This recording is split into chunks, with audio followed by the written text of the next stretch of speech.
1장 보겠습니다.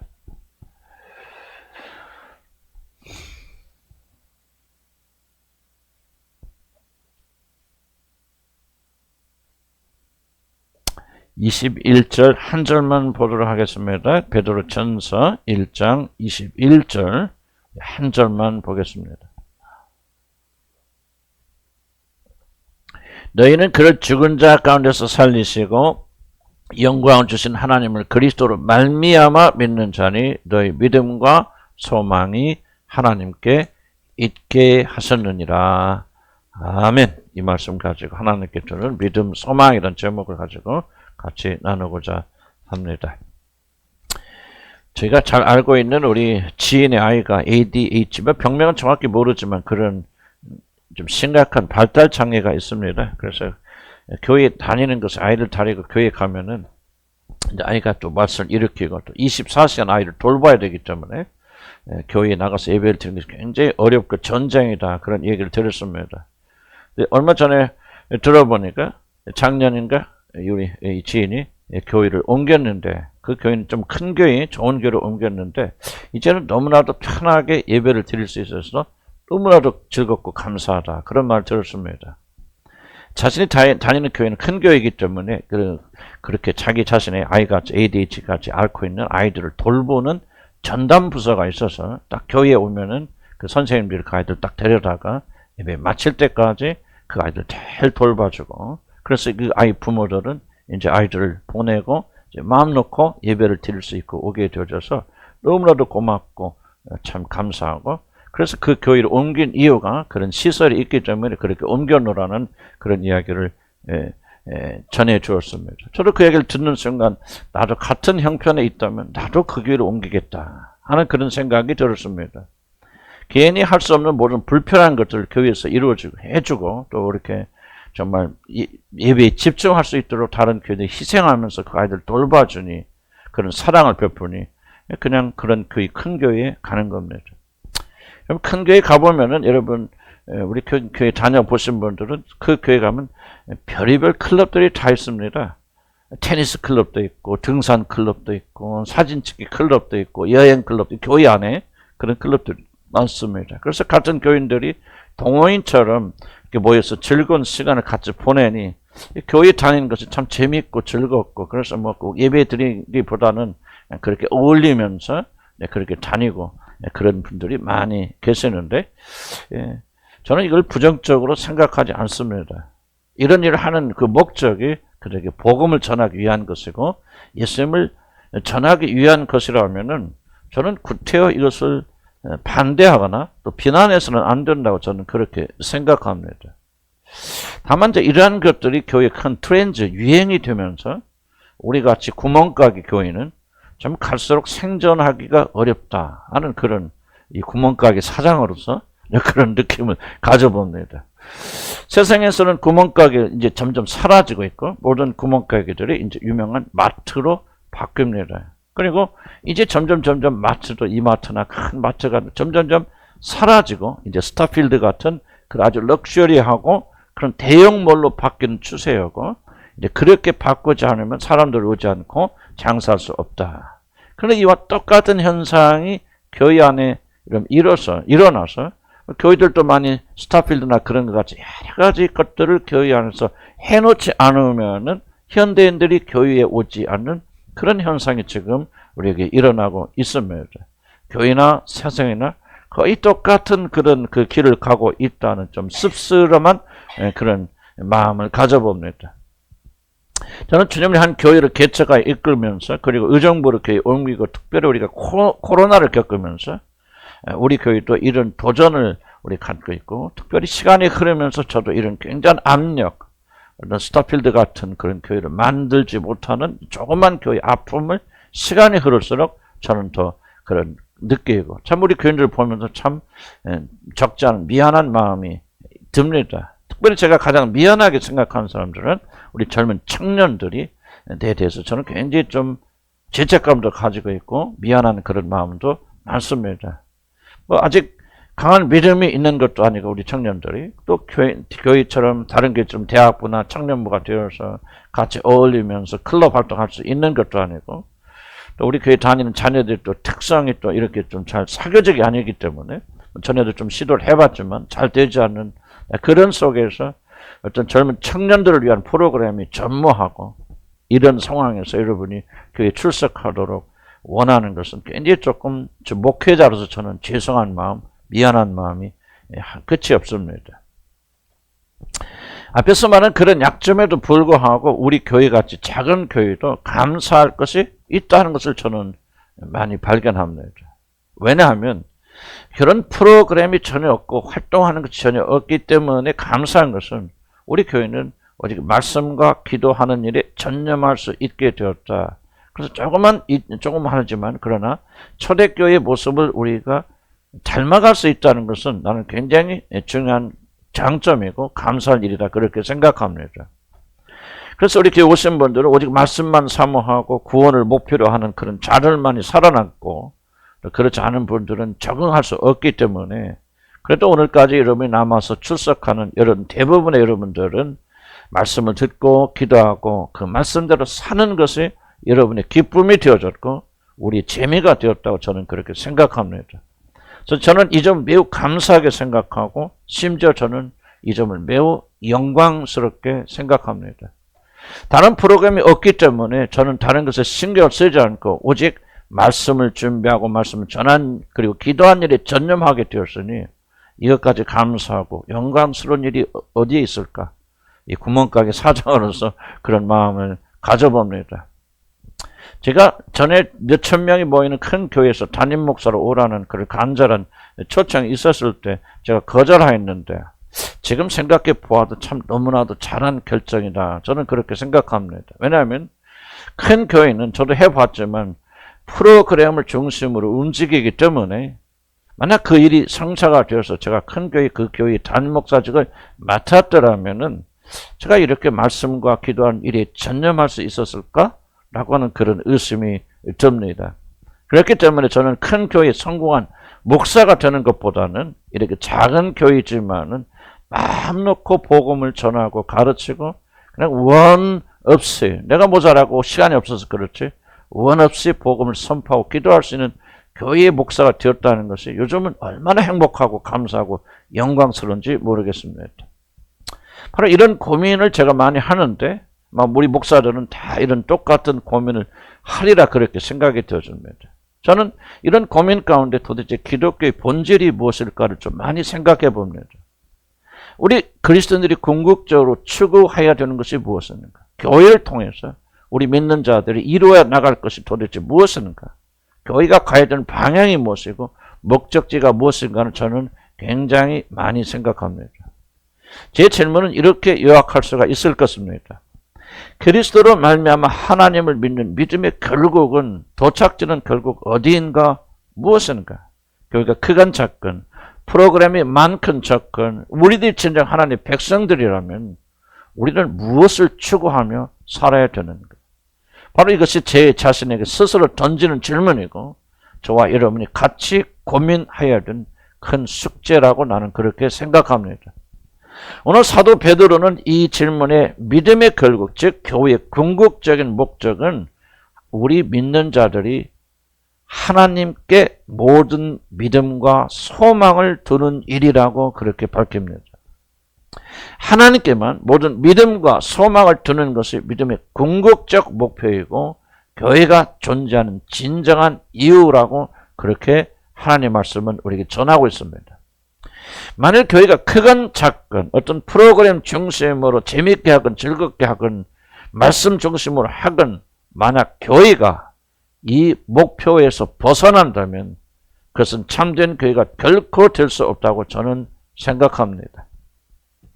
우리들이 그리스도를 통하여 하나님을 진실로 믿는 자가 되었다면 우리들이 반드시 도착해야 되는 목적지는 다른 것이 아니라 우리의 믿음과 우리의 소망이 오직 하나님 한 분에게만 있게 하는 것입니다. 만약 이것을 교회의 중심적인 목표로 놓지 않는다면 그 교회는 어떤 좋은 프로그램을 제공하든 어떤 클럽에 무엇을 제공하고 동호회 클럽을 제공하든 어떤 가르침을 제공하든 어떤 편의를 제공하든 그 교회는 이미 생명을 잃었다고 저는 의심 없이 그렇게 믿습니다. 2000년 전에 유리 땅 베들레헴에서 사람의 몸을 입고 태어나시고 33세 젊은 나이로 십자가에서 우리를 위하여 죽으신 하나님의 아들 믿는 믿음으로 우리들의 모든 죄는 사함받고 하나님의 자녀가 되는 놀라운 축복을 우리들은 받습니다. 이것은 믿음의 아주 중요한 내용입니다. 우리가 다른 것을 해서 교회 다니는 것도 아닙니다. 그러나 이것은 믿음의 최종적인 종착역이 아니라는 사실을 기억해야 됩니다. 우리는 단지 죄 용서받고 천국에 가기 위해서 구원받는 것이 아니고 교회에 다니는 것이 아닙니다. 이렇게 구원을 받아서 하나님의 자녀가 된 것은 믿음의 시작이고 우리들이 그 믿음을 통하여 도착해야 되는 도착지가 있는데 그것은 바로 믿는 자들이 하나님 자신, 하나님만을 바라고 하나님만을 사모하는 그런 자가 되는 것이라고 오늘 성경이 우리에게 밝히 말해 주고 있습니다.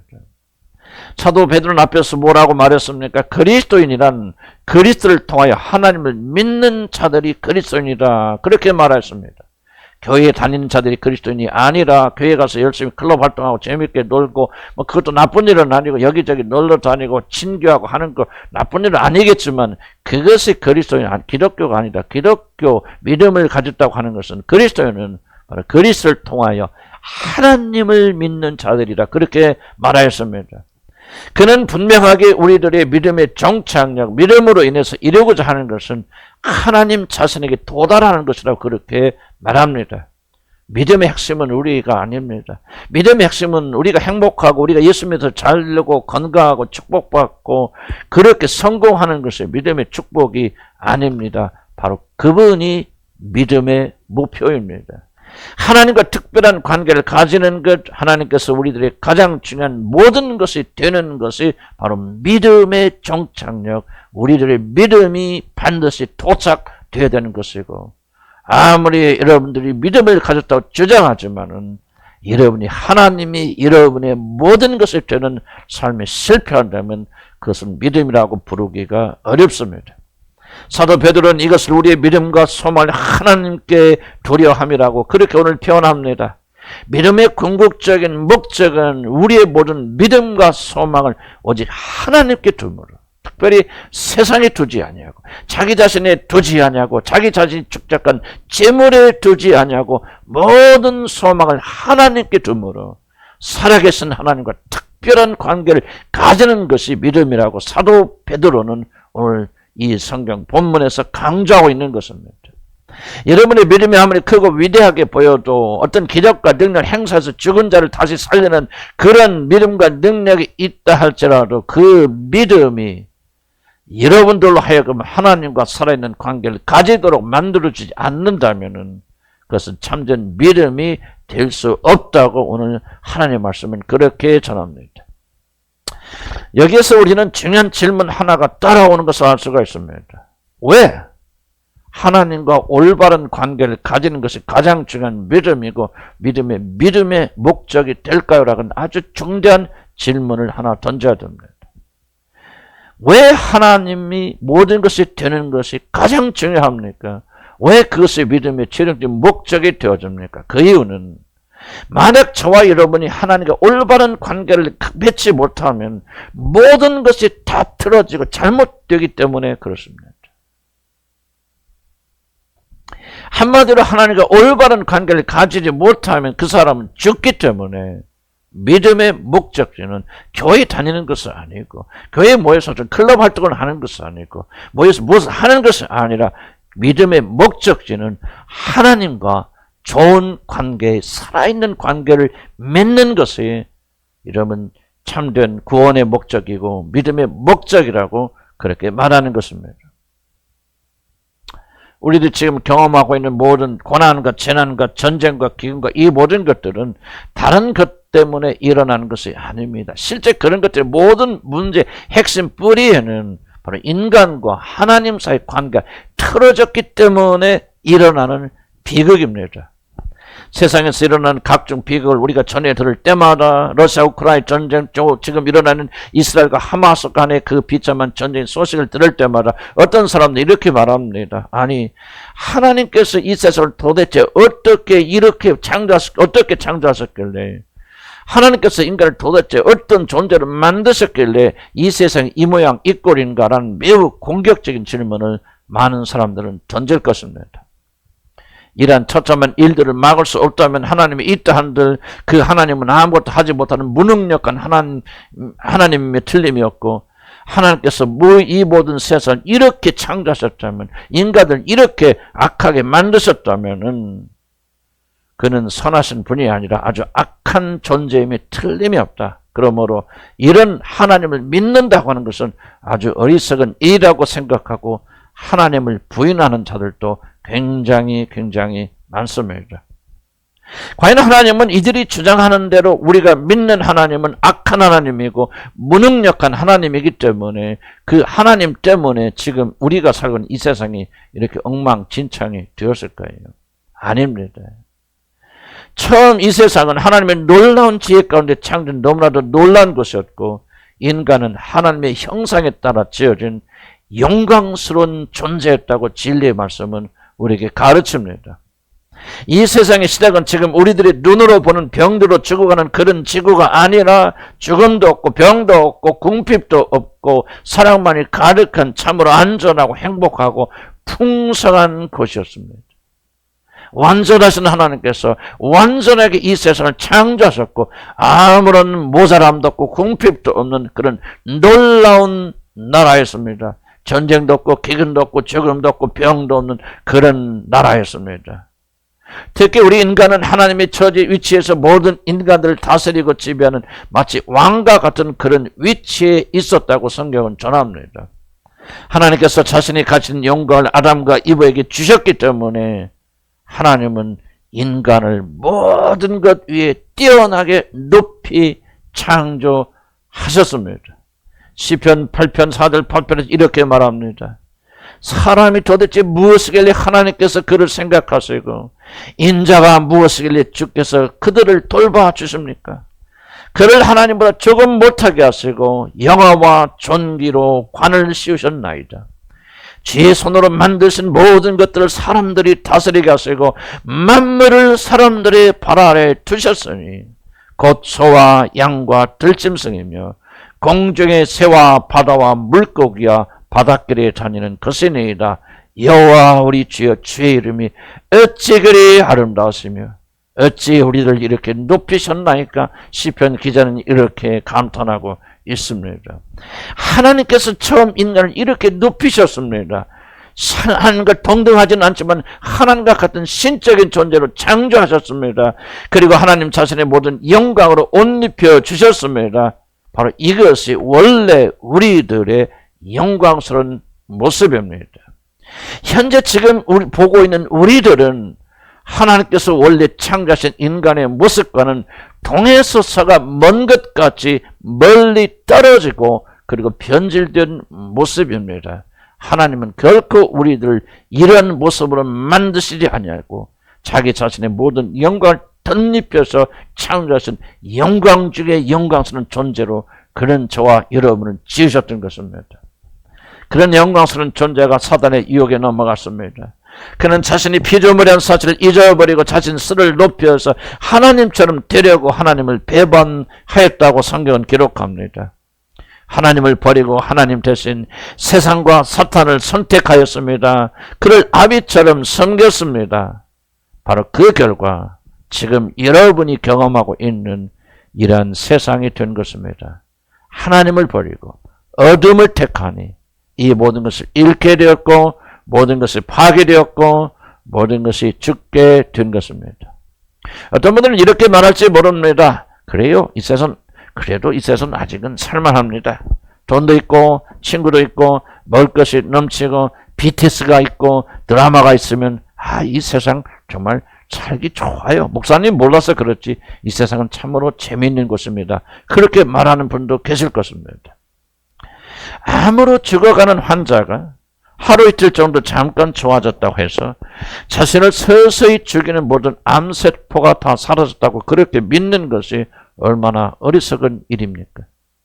나무에서 잘린 가지가 이제 나무에서 떨어진 지 얼마가 안 되어 아직 생생하다고 해서 누가 이 가지를 살아있는 가지라고 말할 수가 있겠습니까?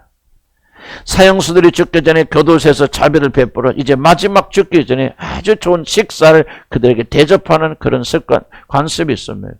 그래서 그들이 먹고 싶고 원하는 제일 좋은 음식을 사형수가 먹고 이제 이것 음식을 먹고 나면 그 저녁이나 그 다음날 죽게 됩니다.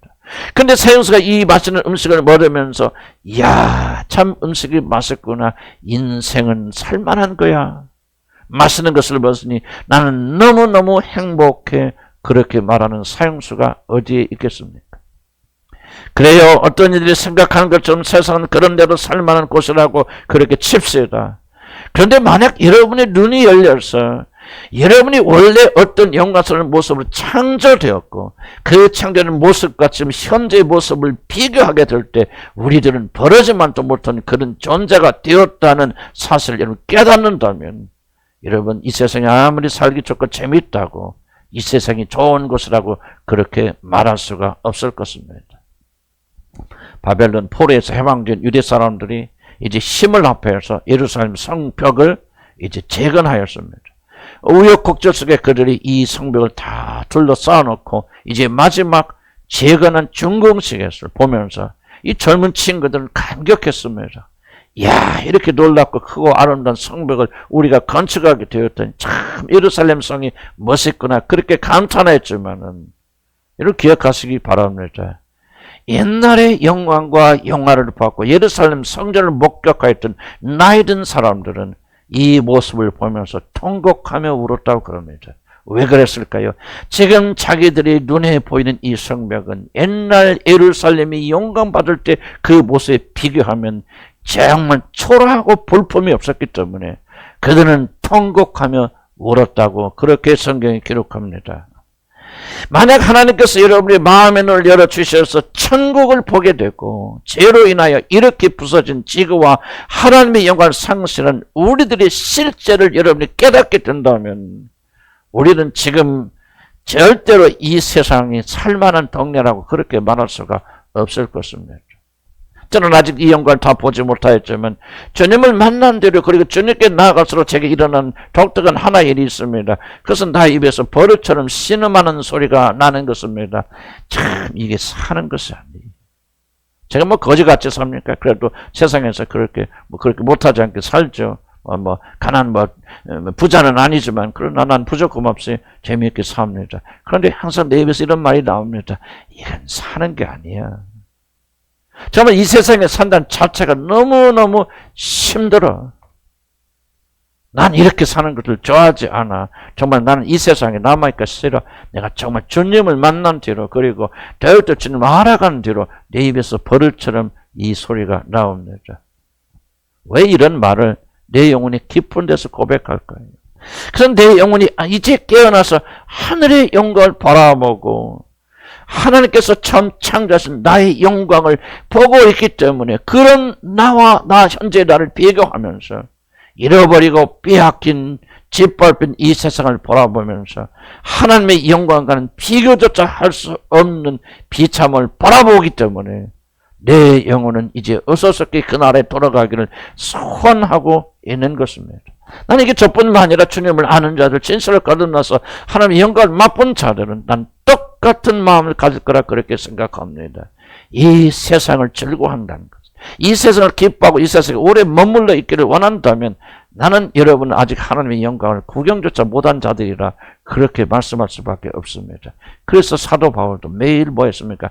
나는 떠나서 죽어서 그리스도와 함께 있는 길을 나는 더 기뻐하고 즐거워한다고 그렇게 말한 것이 아니겠습니까? 사랑하는 성도 여러분, 나는 진심으로 여러분에 부탁드립니다.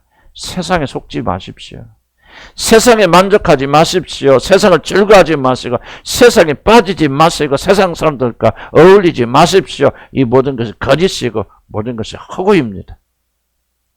왜 우리는 이런 세상에 살고 있습니까? 하나님과의 관계가 깨어져 버리니 하나님께서 아담과 이브에게 공급하시는 모든 좋은 것들, 생명을 주는 모든 걸 다 빼앗겨 버렸기 때문이 아니겠습니까? 우리에게 그 놀란 영광스러운 나라를 주셨지만, 영광스러운 사람을 창조하셨지만은 우리의 범죄함으로 인하여서 이 모든 좋은 것들 빼앗겼지 않았습니까? 더욱더 빼앗긴 것이 무엇입니까? 우리 눈이 가로막혀서 자기 자신이 얼마나 비참하고 이 세상에 어떤 상태에 있는가를 보지 못하는 그런 상태에 있는 것이 더욱더 우리가 빼앗긴 것이 아니겠습니까?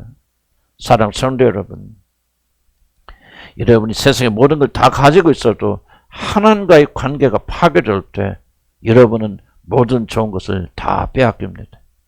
인간의 죄로 인해서 하나님과 이어졌던 모든 끈들이 끊어져 버렸고, 하나님으로부터 오는 모든 풍요와 만족과 모든 선한 것들을 우리에게 보내주던 파이프가 막혀버린 것입니다. 이것이 바로 이 죄입니다. 다른 원인이 아닙니다. 죄로 인해서 하나님과의 모든 연결이 끊어질 때 여러분 이 세상에서 모든 걸 다 성취하고 가지고 있다 할지라도 여러분 죽어가게 되고 여러분 생명을 빼앗기게 되어집니다. 왜냐하면 하나님으로부터 오는 진짜 신령한 모든 것들이 죄로 인해서 다 가로막혀 버리기 때문입니다. 그러나 이것은 여러분 저주의 소곡에 불과합니다. 이 세상에서 어려움은 앞으로 우리들이 당할 영원한 저주와 비교한 것은 아무것도 아닙니다. 사람이 죽은 뒤에는 반드시 영원한 심판이 있어서 예수 그를 통하여 하나님을 믿는 자들은 그들을 위하여 준비된 세상, 모든 것이 새롭게 복원된 그 영광된 나라의 믿음을 가진 자들은 들어가지만은 하나님을 믿기를 거부한 자들, 하나님이 모든 것이 되기를 거부한 자들은 하나님의 그 무슨 심판을 받고 영원한 저주에 갇히게 된다고 성경이 말하고 있는 것입니다. 바로 이것은 인간이 천 비참한 운명입니다. 여러분이 믿건 안 믿건 이건 반드시 우리에게 주어질 것이고 저는 이 사실을 의심 없이 믿습니다. 누구든지 그리스도 밖에 있는 자들은 하나님으로부터 끊어져서 그를 통하여 주시는 놀란 축복을 받지 못하고 이 세상에서 고통의 삶을 살다가 영원한 저주 가운데 버려진다고 성경이 말하고 있습니다. 바로 여기에서 건짐받는 것을 가리켜 구원입니다. 구원이라고 말합니다. 사랑하는 성도 여러분, 인간에게 이보다 더 중요하고 긴박한 일은 없습니다. 하나님으로부터 끊어져서 그로부터 내려온 모든 선한 것들과 신령한 생명을 받지 못하고 또 영원한 저주를 받아서 지옥불에 던져지는 것보다 더 큰 저주가 없고 여러분이 살아 계시는 동안 반드시 풀어내야 할 더 긴박한 일은 여러분에게 없습니다. 그래서 우리는 이 영원한 멸망에서 건져질 하나님을 바라고 소망하고 있습니다. 왜냐하면 온 우주를 창조하신 하나님만이 우리들 이 영원한 저주에서 건져지실 수 있기 때문입니다. 우리들의 영원한 운명이 한 사람에게 달려 있다면 우리는 전심으로 그 사람의 자비를 구하지 않겠습니까? 그래서 성경은 믿음의 목적이란 오직 우리 믿음과 소망이 우리를 구원하신 하나님께만 있게 하는 것이라고 말합니다. 하나님 외에는, 그리스도 외에는 다른 구원의 방법이 없기 때문에 우리를 영원한 멸망에서 건져줄 수 있는 분은 하나님 한 분밖에 없기 때문에, 그리고 하나님과 우리 사이에 막히는 모든 죄의 담을 흠쓰고 막히는 길을 뚫어줄 수 있는 분은 예수 그리스도 한 분밖에 없기 때문에 참된 믿음의 목적은 오직 우리의 믿음과 소망을 다른 것이 아니라 하나님께만 두는 것이라 그렇게 말합니다. 사도 베드로가 믿음의 목적은 우리들의 모든 믿음과 소망이 하나님께만 있게 하려 한다고 말한 이유가 무엇입니까? 이제 우리 모두가 다 하나님 앞에 나아가 심판받을 대심판이 있다는 사실을 사도 베드로는 염두에 두고 있기 때문에 지금 이 말을 하고 있는 것입니다. 여러분, 우리들이 꿈에도 잊어서는 안 되는 진실이 바로 이것입니다. 저와 여러분, 하나님의 마지막 심판대 앞에 서서 우리들의 믿음이 참된 것인지 그렇지 않으면 가짜인지를 판정받는 그런 날이 반드시 저와 여러분에게 다가올 것입니다.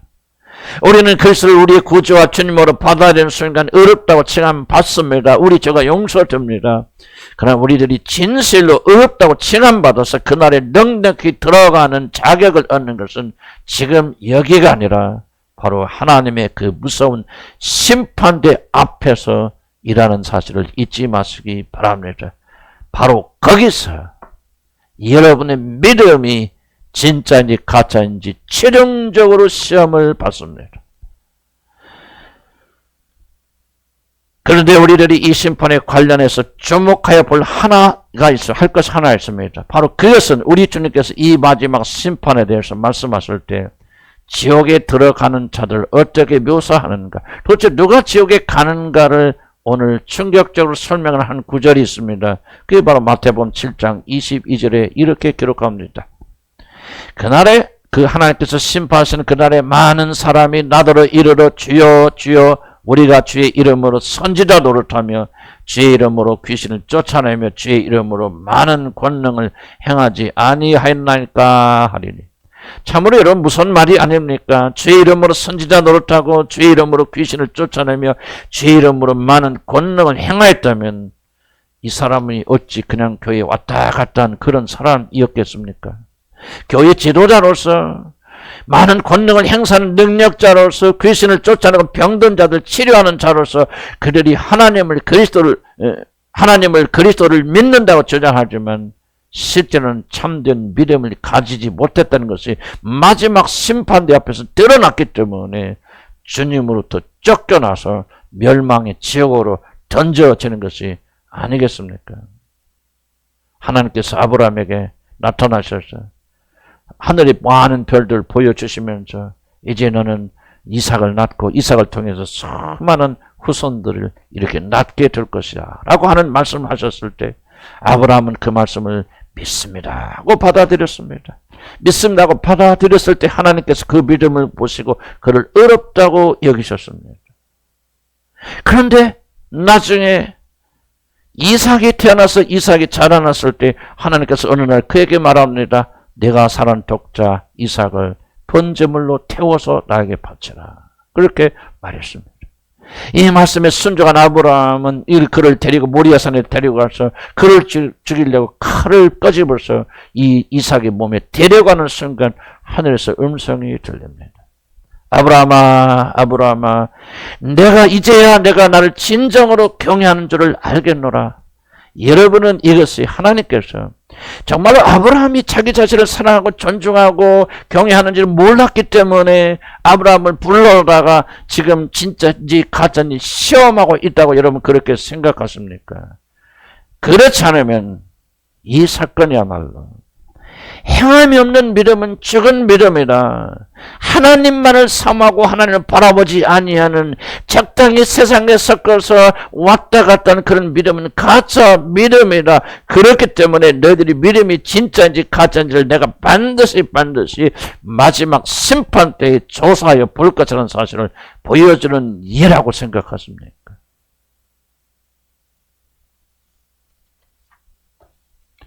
우리는 가짜 믿음이 아니라 하나님의 그 무서운 심판을 이기게 하는 진짜 믿음을 반드시 가져야 됩니다. 나는 여러분 절대 행위나 노력으로 구원받는다고 말하지 않습니다. 우리는 오직 믿음으로 구원받지만은 마지막 심판대 앞에서는 오늘 저와 여러분이 고백한 이 믿음이 진짜인지 가짜인지 아브라함을 시험하시든지 우리의 믿음을 시험할 것이라는 사실이고, 그리고 이것이 우리 앞에 놓여 있는 가장 무서운 일이라는 사실을 잊지 않기를 나는 주의 이름으로 간절히 축복합니다.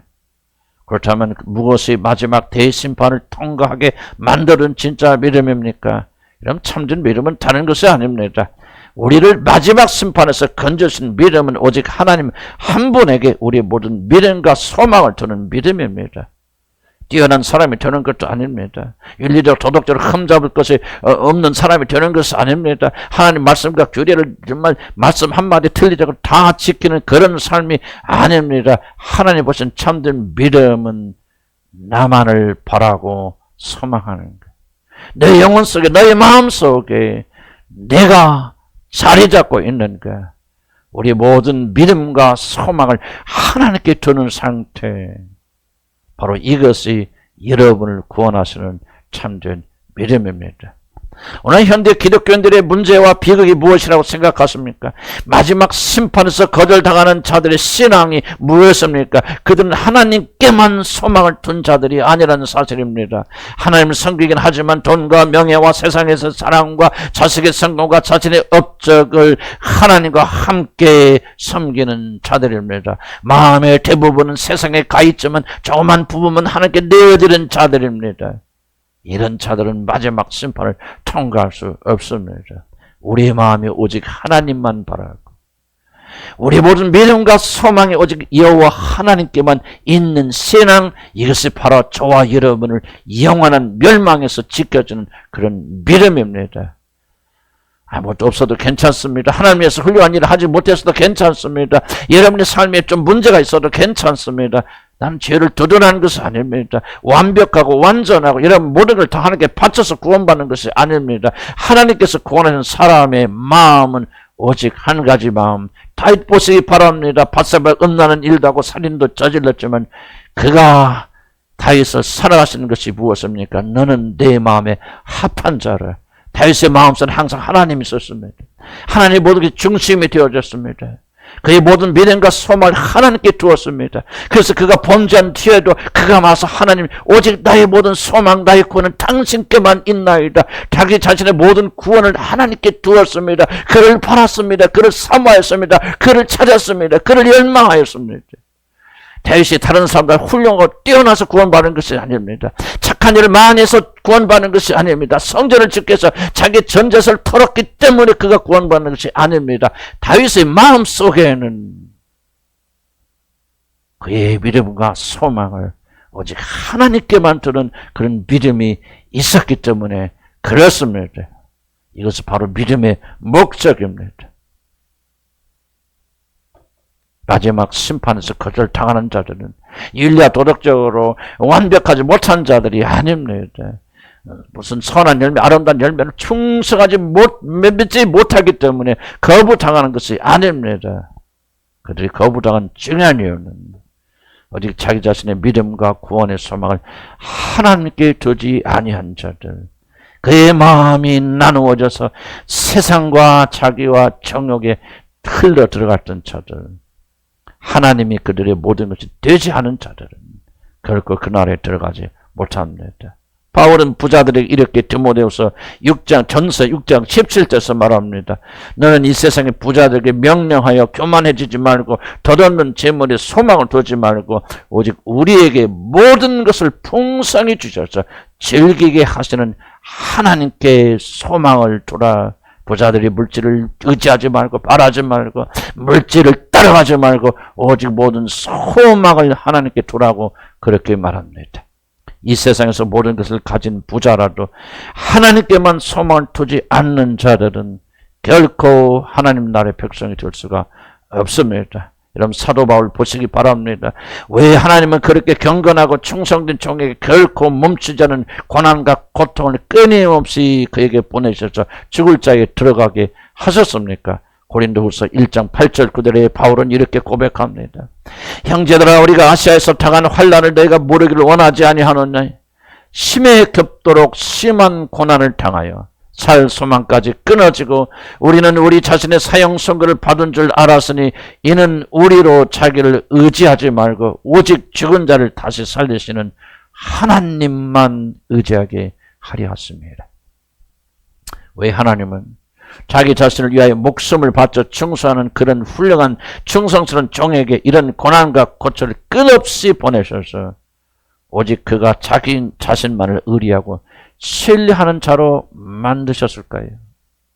하나님은 사랑하는 종을 마지막 심판대 앞에 세우실 때 거짓 선지자들처럼 열심히 전도하고 다녔지만 수많은 사람에게 복음을 전했지만 선지자의 노릇을 하였지만은 진심으로 전심으로 하나님 찾지 아니했기 때문에 버림받는 그런 악한 종이 되지 않게 하시기 위해서 하나님의 마지막 심판대에서 부인당하지 아니하고 하나님의 영광에 참여하게 합당한 사람으로 만들기 위해서 하나님은 그에게 끊없는 고난과 고통을 보내셔서 오직 하나님만 바라는 그런 자로 만드신 것이 아니겠습니까? 하나님의 그 무서운 심판대를 통과하는 자들이 누구입니까? 돈이 많은 자들이 아닙니다. 많은 학식을 가진 자들이 아닙니다. 복음을 잘 설명하고 복음을 잘 전하는 능력 있는 사람들이 아니고 손을 내면 죽은 자들이 살아나는 기적을 행하는 자들이 아닙니다. 하나님의 심판대를 통과하는 사람은 못 배웠어도 모자랐어도 가진 것이 없어도 여러분 아무런 능력과 은사가 없어도 오직 그 마음에 하나님 한 분만을 사모하는 사람들입니다. 여러분도 그렇게 될 수 있지 않겠습니까? 하나님께서 돈 많은 자만 구원하신다. 학식이 많은 사람들만 구원하신다. 능력이 많은 자들만 구원하신다. 그러면 저와 여러분 가운데 그날에 들어갈 자가 누가 있겠습니까? 가난해도 좋다. 정병들어도 좋다. 아무것도 가지지 못해도 좋다. 다만 내가 원하는 것은 너희들의 마음 하나다. 너희들의 마음에 나를 사모하며 나만을 사모하게 된다면은 나도 너희와 함께 있어 오늘 너는 나와 함께 그 낙원에 이르리라 그렇게 말씀하지 않겠습니까? 왜 우리 교회는 심지어 교회에서조차 변방에 남는 그런 고통을 감수하면서도 오늘 십자가의 복음에 올인하려 합니까? 재밌고 즐거운 이야기 또 새로 오신 분들 계시면은 그분들 귀에 맞게 그런 적당한 이야기를 드리고 싶고 그렇게 해서 교회가 부흥되고 싶은 그런 유혹이 왜 저한테 없겠습니까? 그럼에도 불구하고 오늘 또 하나님께서 때를 주시는 안 주시니 나는 힘입어서 왜 십자가의 복음, 이 어려운 복음을 계속 전하겠습니까? 왜 프로그램이 아니라 기도와 복음의 말씀만 집중하는 그런 외롭고 현대인들에게는 아무런 주목조차 받을 수 없는 이런 길을 우리 주님을 향한 교회는 걸어가야 됩니까? 그 이유는 단순합니다.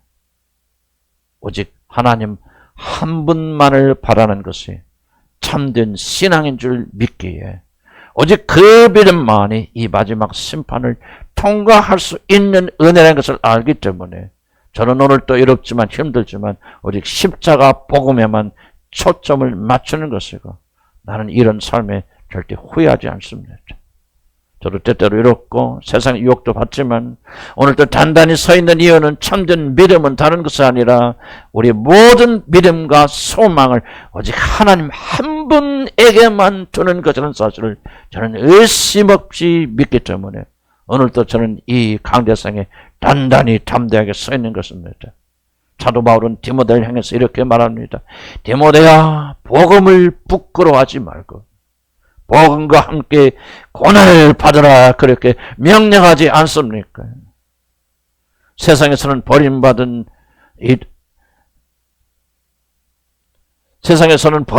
할지라도 영생을 얻기를 소원한 자들은 부끄러워하지 마시고 다른 것에 눈 돌리지 않기를 나의 주 여러분 간절히 축복합니다.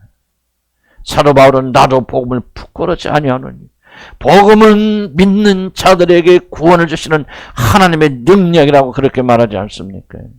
오늘날 현대교회에서 예수만 하나님만 그리고 하나님만 바라는 이 삶을 추구하는 것이 얼마나 어리석은 일인지를 저는 잘 압니다. 얼마나 부인당하는 삶인지 저는 압니다. 그럼에도 불구하고 내가 복음을 부끄러워하지 않은 것은 이 복음만이 우리를 영원한 멸망에서 건져주시는 복된 소식이 되기 때문에 그렇습니다. 여러분을 구원하신 참된 믿음은 단지 예수 그리스도에 대한 피상적인 지식을 가지는 것이 아니라 교회에 출석하는 것이 아니라 그리스도를 통하여 모든 믿음과 소망을 오직 하나님께만 두는 것입니다. 제가 장담컨대 이런 자들은 마지막 심판대에서 결코 부끄러움을 당하지 아니할 겁니다. 이제 머지않아 주님께서 오셔서 오직 하나님께만 소망을 둔 자들에게 생명의 면류관을 반드시 씌워주실 것입니다. 잠시 후면 오시리가 오셔서 여러분을 칭찬하실 것입니다. 기도하십시다.